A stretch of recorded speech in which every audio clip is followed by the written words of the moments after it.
Okey, dan akan mutekan dulu rakan-rakan, tapi walau macam mana pun sekiranya ingin bertanya boleh unmutekan mikrofon dan bertanya ya. A'udzubillahi minasyaitonirrajim. Bismillahirrahmanirrahim. Alhamdulillahirabbil alamin wassalatu wassalamu ala asyrafil anbiya'i wal mursalin wa ala alihi washabbihi ajma'in. Allahumma tahmilna hikmataka asyur alaina min khazaini rahmatika ya arhamar rahimin. Rabbi shrah li sadri wa yassir li amri wahlul 'uqdatam min lisani yafqahu qawli. Amma ba'du. Kita sekali lagi mengucapkan kesyukuran kepada Allah Subhanahu wa taala ya, yang masih lagi mengizinkan kita untuk meneruskan pembelajaran kita dan pembelajaran perkongsian kita ya. Perkongsian kita masih lagi kita di hujung perkongsian kepada kalimah-kalimah yang dibangunkan daripada huruf akar qaf waw lam ya. So diharapkan tuan-tuan dan puan-puan sekarang sudah pun mahir apakah huruf akar, apakah kata dasar dan apakah kata terbitan ya. So yang tiga ni kena biasakan ya. Biasakan supaya bila kita membaca Al-Quran kita boleh melihat daripada kalimah itu sendiri apakah tiga huruf akar, apakah kata dasar dan apakah kata terbitan yang membentuk perkataan tu ya. So daripada kata terbitan tu berlaku beberapa perubahan untuk menyesuaikan kalimah tu di dalam ayat tu, maka berlakulah beberapa perubahan daripada kata terbitan. Kata terbitan ni dia default ya. Default yang dia berkaitan dengan dia ada acuan-acuan tertentu ya. Dan acuan tertentu tu biasanya kita akan rujukkan kepada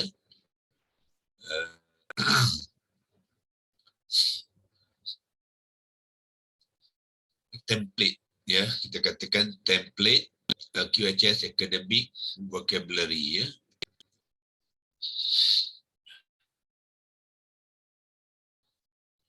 Yang ini pun kena mahir lah ya, mahir baru boleh menggunakannya. Kalau tidak saya tunjukkan sekarang ya, yang template ni yang saya masukkan ya. Template ni kalau tengok nama file atas tu ada nampak tak? Nanti tengok mana dia, patut nampak nama file ya. QHS Quranic Vocabulary Template ya. Template ni sangat-sangat penting ya untuk kita mengenal. The template ni ialah acuan kepada seluruh kalimah-kalimah fi'lun dan ismun di dalam Al-Quran. Dia tidak termasuk harfun ya. Harfun tidak payah. Harfun tidak ada acuan kerana harfun tidak ada kata terbitan. Harfun dia penulisan dia seperti mana yang ditulis. Dia tidak dibentuk daripada kata dasar, tidak dibentuk daripada kata akar dan sebagainya, tidak ada. Hanya untuk kumpulan fi'lun dan ismun ya. Fi'lun yang ini fi'il madhi, fi'il mudhari', fi'il amar dan fi'il nahi. Dan kata nama dia ialah ismun fa'il, ismun maf'ulun, ismun masdar ya. Tiga saja yang bersangkut paut dengan wazan ya. So ini dia bersangkut paut dengan wazan ya. Banyak lagi kumpulan-kumpulan ismun yang lain kata terbitan tapi dia tidak dikaitkan dengan wazan ya. So yang penting sekali ialah ya kata terbitan yang disabitkan dengan wazan sekali untuk kita mahir. Yang tak disabit dengan wazan tu dia straightforward, senang untuk kita mengenal ya. Tapi kita kena biasa. Once kita dah biasa, kita akan boleh mengenal pasti jenis kalimah tu ya, dengan merujuk balik kepada acuan-acuan. Ini semua dipanggilkan acuan. Apabila dia menggunakan 3 huruf akar, fa, ain, lam. Tengok sini ada fa, ada ain dengan lam. Fa, ain, lam. Ya, semua ni ada fa, ain, lam. So ini yang dipanggilkan acuan. Dalam Quran dia akan menggunakan kata akar yang lain, tukar saja kepada fa, ain, lam kepada kata dasar untuk kalimah itu. Itu cara menggunakannya, ya. Tapi kena buat latihan lah, ya. Okey, kembali kepada perkongsian kita. Kita sekarang di dalam ayat yang ke 3 daripada akhir. Semalam kita telah pun mengakhiri perbincangan tentang in hadza illa qaulul bashar, ya.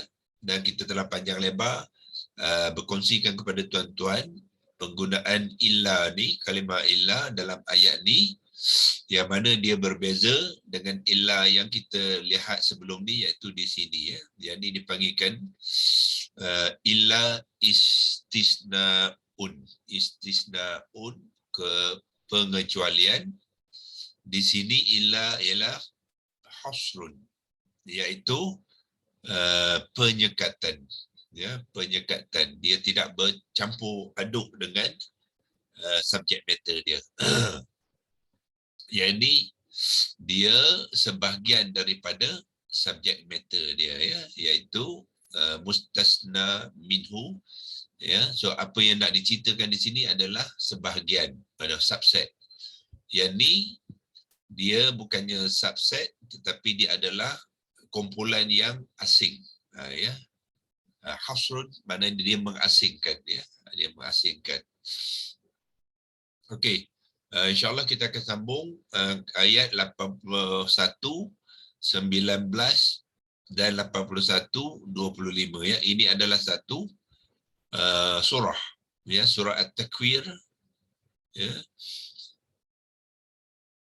Takwir, surah yang ke-81. Dua-dua ayat ni adalah daripada ayat 81, satu ayat 19, ya, surah ke-81, satu ayat 19, dan satu lagi ayat yang ke-25. Kedua-dua tu masih lagi membincangkan tentang apa? Apakah subjek matter di sini ialah Al-Quran, ya. So, kalau tuan-tuan tengok daripada atas, mana dia, daripada sini, ya. Iaitu surah apa? Al-Haqqah 69 ayat 40, membincangkan tentang Al-Quran, ya.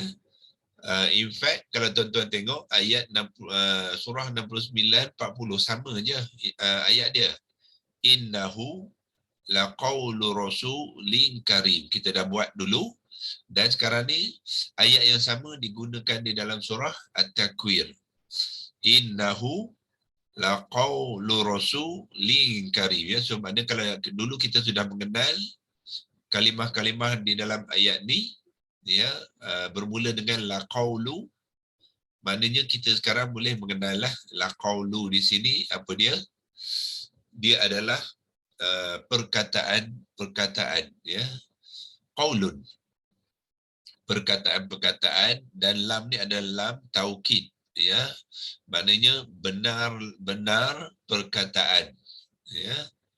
Rasulin, iaitu utusan, karimin, yang mulia, ya, yang merujukkan kepada Jibril, ya, malaikat Jibril yang diutuskan oleh Allah untuk membawa turun Al-Quran itu, ya. So di manakah Al-Quran ialah hu sini. Itulah Al-Quran. Hu adalah isim dhamir muzakkar mufradah yang mansub, ya.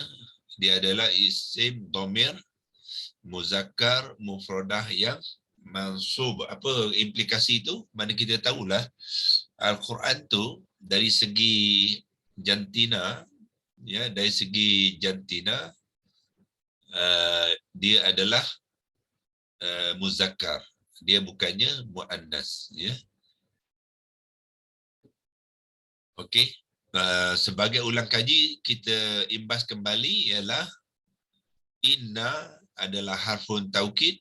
So bila ada inna, adalah isim inna, iaitu hu. Hu adalah isim inna, dan semestilah isim inna mengambil i'rab yang mansub, ya, mansub.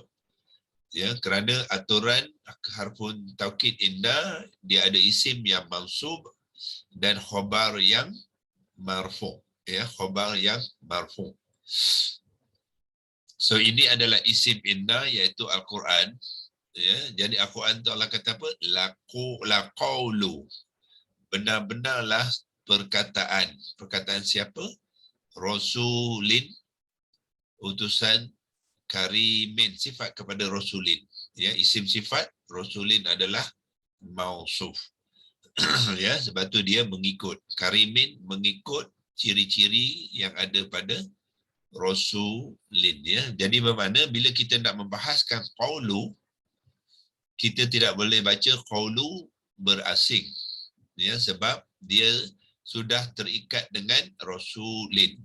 Maknanya perkataan-perkataan Rasul, bukannya perkataan saja, ya. So maknanya dari konteks dari konteks khabar tadi, ya, sepatutnya dia qaulu saja, tapi tidak. Dalam konteks ni dia dibacakan terus sekali, ya. Jadi khabar dia ialah qaulu rasulin, kemudian rasulin dia juga terikat dengan sifat dia, so kena bacakan sekali, ya. So bermakna la qaulu rasulin karim ni kena bacakan sekali, ya, barulah dia memberi makna yang lebih tepat, ya, dalam menterjemahkan ayat itu, ya. So semua idhafah dan sifat wal mausuf kena bacakan sekali, jangan diasingkan. Ya, jadi la qaulu rasulin kena bacakan sekali, jangan baca qaulu saja, ya. Qaul itu tak sesuai. Innahu laqaul, itu berhenti di situ tak sesuai lah. Ya, kalau kita nak berhenti, pastikan kita berhenti di mana? Karim ni. Sebab tiga-tiga ni dia terikat. Ya. Berhenti dekat laqaulu rasul pun tak sesuai. Sebab rasul tu dia diceritakan di dalam ayat tu, ya, disifatkan dalam ayat tu. So bacakan dengan karim dia sekali lah, ya. So bermakna pada asalnya qaulu ni khabar kepada inna, tetapi sebabkan dia terikat dengan rasulin terikat dengan karim, jadi dia perlu dibacakan sekali, dan khabarnya ialah keseluruhan qaulu rasulin karim, ya. Itulah khabar kepada inna, ya. Lam, adakah dia sebahagian daripada khabar? Tidak, dia tak perlu, ya. Yang khabar tu hanya daripada qaulu rasulin karim. Lam ni hanya berfungsi sebagai penekanan saja, ya, untuk memberi arti benar-benar, ya, memberi arti benar-benar kepada khabar inna tadi, ya. Kalau bahasa Inggeris kita tengok dia kata apa? Surely. Ni surely ni itulah tu lah, benar-benar tu. Okey. So itulah kupasan semula innahu laqaulu rasulin karim. Kenapa dia baris atas? Kerana dia khabar lah, ya. Dia khabar, jadi dia kenalah marfu'. Kenapa dia hilang tanwin? Kerana dia mudhaf, ya, kerana dia mudhaf kepada rasulin, ya. Adakah la ni menukarkan i'rab kepada perkataan selepasnya? Tidak, ya. Tengok asalnya qaulu, bila ada la dia tidak mengubahkan apa-apa i'rab kepada kalimah selepasnya, ya. La ini harfun taukid, dia tidak mengubah apa-apa. Tetapi yang inna harfun taukid, dia ada berfungsi sebagai harfun nasab. Tuan, muskil sikit Tuan. Ada sikit nak muskil tentang bila ada khabar, dia mesti subjek dia mubtada. khabar. Dia tak ada mubtada di sini ya. Oh, tak ada mubtada. Mubtada tu ayat nominatif. Bukan ayat inna. Ya. Inna ni, inna akhawatuka, inna dan banyak inna akhawat. Kawan-kawan, inna banyak dia punya saya. Ya. Inna, anna, itu akhawat dia lah.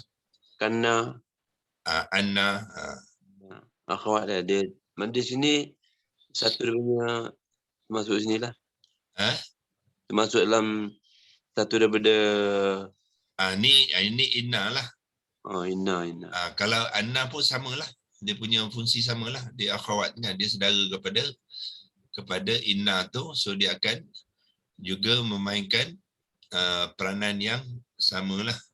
Dia inna yang inna ada maksud inna. Di inna nun syaddad fathah. Ya. Dia dengan inna asli dia inna tu ada dua kalimah ya. Inna dengan na. Jadi sesungguhnya kami. Oh, inna. Yang ni kan? Ya, yang ni. Oh, ya. Itu sesungguhnya kami. Dia ada betul ya, kami selepas tu digabungkan inna dengan na. Dan tuan kata ada taukid tu. Dia inna ni yang pertama tu taukid. Ya, inna daripada sini ialah harfu taukid digabung dengan na dhamir. Jadilah inna. Oh, iya. Yang ni dia tak ada dhamir lah, dia hanya taukid saja, harfu taukid. Sesungguhnya saja. Sesungguhnya.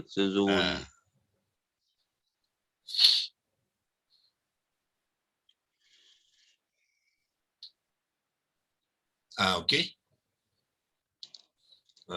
Kalau ada soalan-soalan lain daripada rakan-rakan kita. Harfun nasab dengan taukid itu sama ke? Lain. Harfun taukid dia memberi erti sesungguhnya, penekanan. Sesungguhnya. Itu harfun taukid. Okay. Kemudian pada masa sama dia juga berfungsi sebagai harfun nasab. Nasab bukannya memberi erti sesungguhnya. Nasab dia menentukan i'rab isimnya, iaitu mansub. Yang taukid tadi inna tu ya, taukid tidak mengubah i'rab hu ni, yang mengubah dia harfun nasab. So mana inna ni ada dua tugas. Satu mengatakan sungguhnya. Satu lagi dia tukarkan i'rab kepada mansub.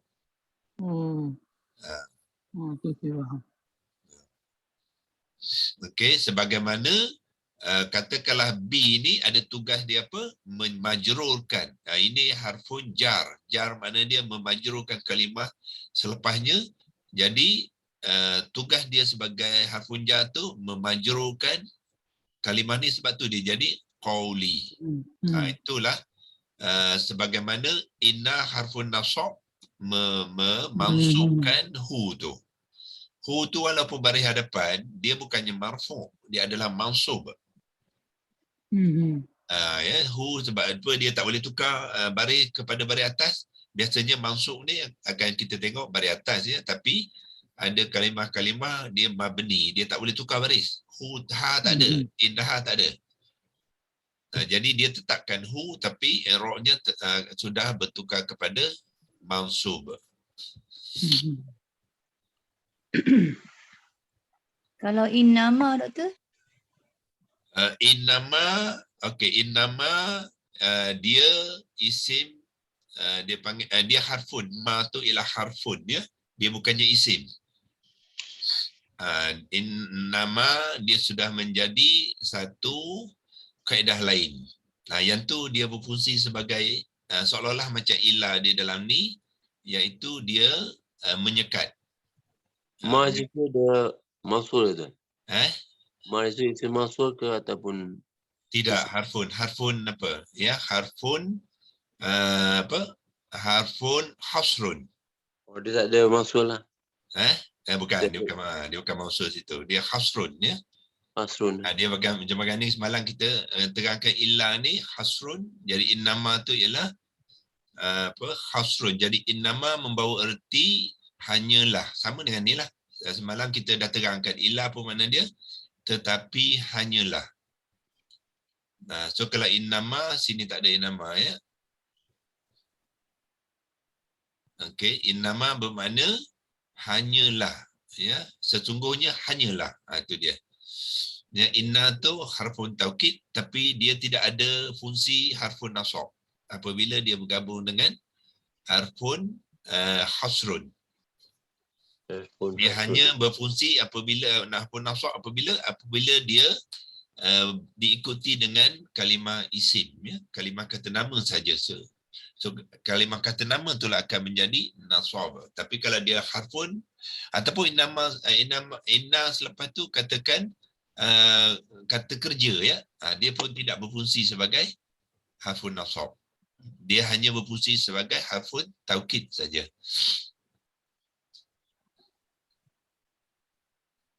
Ya, banyak ya Al-Quran ni yang perlu kita kenal ya dan belajar memang ya, dia luas sangat ilmu dia. Ya, cuba kita kena belajar pelan-pelan lah ya. Kalau tak faham boleh bertanya insya-Allah ya. Itulah cara kita belajar Al-Quran ya, untuk mengenal dia dalam ayat tu. Okey. So Allah kata sesungguhnya Al-Quran itu adalah perkataan-perkataan daripada utusan yang mulia iaitu Jibril ya. Kemudian Allah nak sambung lagi dalam sebab dia adalah ayat surah yang sama ya. So Allah kata sekali lagi sebab apa? Sebab masa Nabi kita menyampaikan kepada kaum Quraisy di Mekah yang musyrik itu macam-macam tuduhan dia ya. Jadi Allah turunkan ayat ni untuk menjawab lah. Ya, menjawab tuduhan orang-orang kafir musyrik itu yang mengatakan Quran tu macam-macam ya. Sebelum tu dia tuduh apa? Dia kata itu hanya perkataan manusia saja. Ya. Perkataan manusia. Dan sebelum tu dia tuduh apa? Dia kata perkataan ahli syair. Ya. Ahli biqauli syairin, ahli syair. Lepas tu dia kata Quran tu perkataan orang-orang yang tukang tilik. Kahinin ni adalah tukang tilik. So macam-macam tuduhan ya. Jadi Allah jawabkan satu-satu ya. Jawabkan satu. Dan juga sekarang ni apa lagi tuduhan dia? Dia katakan yang Al-Quran tu ialah perkataan daripada syaitan pula. Ya, so macam-macam lah ya. Dia tak give up. Orang-orang yang ni dia tak give up. Dia macam-macam dia nak tuduh. Nak membantutkan dakwah Nabi itu ya, sebab senjata Nabi berdakwah ialah Al-Quran. Ya. Itu tuan, baki daripada penganut kitab Injil. Ya. Masa Quran turun ada juga yang tinggal. Ya, ini berlaku di Mekah ya. Surah ni surah Makkiyah. Jadi di Makkah tak ada ahli kitab. Ya, ahli kitab tu kebanyakan di Madinah. Di Madinah. Cerita berkenaan dengan ahli kitab Bani Israel itu banyak di Madinah ya. Jadi di Mekah fokusnya ialah kepada Arab Quraisy. Ya, Arab Quraisy yang banyak Abu Jahal dengan geng-geng itulah ya. Ya. So itulah. Quraisy. Kafir Quraisy dan dapat dia ni bahasa Quran ialah bahasa Nabi, bahasa Arab Quraisy. Ya, bahasa Arab Quraisy ya. Jadi dia tengok hebat sangat ayat-ayat Quran ni, bahasa Quran ni, tu dia kata ini orang ahli syair punya kerja ni. Kan? Orang tukang tilik punya kerja ni, ataupun kalau tidak pun syaitan punya kerja dia kata. Dia tuduh. Jadi Allah jawablah ya. Wa ma huwa biqauli syai'. Okey, ma sini apa dia? Adalah harfun pun nafi. Ya. Dan bukanlah, tidaklah, bukanlah, huwa tu ialah Al-Quran sama dengan hu lah. Hu dia domir dia, huwa tu dia subjek domir. Ni apa? Domir subjek ini dhamir muttasil, ya, dhamir yang dilekatkan, ya, di attach kepada kalimah inna tu dia jadi ambil bentuk hu. Tetapi kalau dhamir tu tersendiri dia akan ditulis dengan perkataan huwa, ya. So huwa adalah Al-Quran biqauli syaitan, bermakna qauli sekali lagi adalah mudhaf, ya, iaitu perkataan siapa? Syaitan, ya, syaitan. Dan syaitan tu diterangkan oleh Allah syaitan yang direjam, ya, sebab memang kerja syaitan tu di langit tu dulu dia nak mencuri dengar Al-Quran yang diturunkan oleh Allah ni melalui Jibril ni, ya, nak exploit itu untuk buat cerita dia lah. Jadi Allah rejam, ya, mereka ni dengan bintang-bintang yang di langit tu. Di dalam surah Al-Mulk tu ada diceritakan, ya, yang mereka ni direjam oleh Allah, ya, dengan bintang-bintang yang ada di langit tu supaya mereka keluar daripada langit itu untuk mencuri dengar, ya, perkataan-perkataan Allah dan juga Al-Quran. Itu dinamakan syaitan yang direjam, ya. Jadi wa adalah waw altifah, ya, sebab apa? Dia nak menyambung cerita. Sini cerita kepada innahu laqaulu rasulun karim ni cerita mengenai Al-Quran. So sambungan dia wama, maka waw ni waw altifah, ya. Dan tidaklah Al-Quran itu perkataan, ya, syaitan yang direjam, ya. So kalau kita tengok tafsir pada Ibnu Katsir 81-25, kita cuba buka tafsir dia, kalau ada di sini. Ya, ini adalah 81 At-Takwir. Ya, tuan boleh tengok atas tu Takwir, tengok 25, wa ma huwa biqauli syaitanir rajim. Ini Al-Quran tafsir dan by word. So kalau kita pergi ke 25 ni, kita tekan dekat 25 ni, ya, kita akan dapati beberapa ciri-ciri sini yang kita boleh guna pakai, ya. Yang kiri sekali ni, yang gambar topi graduate tu ialah tafsir, ya, tafsir. Kita tekan di situ.